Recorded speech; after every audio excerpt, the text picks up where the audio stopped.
For years, this 1961 Chevrolet Impala sat forgotten inside an old barn.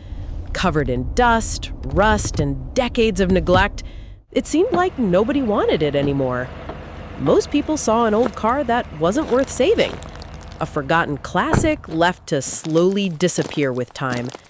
But when we first laid eyes on this Impala, we saw something different. We saw potential. We saw history. And we saw the opportunity to bring an American icon back to life.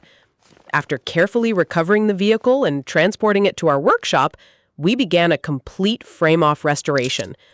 Every panel, every bolt, every mechanical component, taken apart, repaired, rebuilt, and restored with attention to every detail. From rust repair and metal fabrication to a full engine rebuild, fresh paint, and final assembly, this project would push us every step of the way.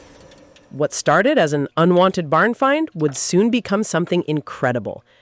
In this video, you'll experience the entire restoration journey from start to finish.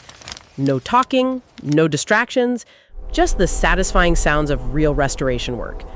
Put on your headphones, sit back, relax, and enjoy the complete restoration of this 1961 Chevrolet Impala.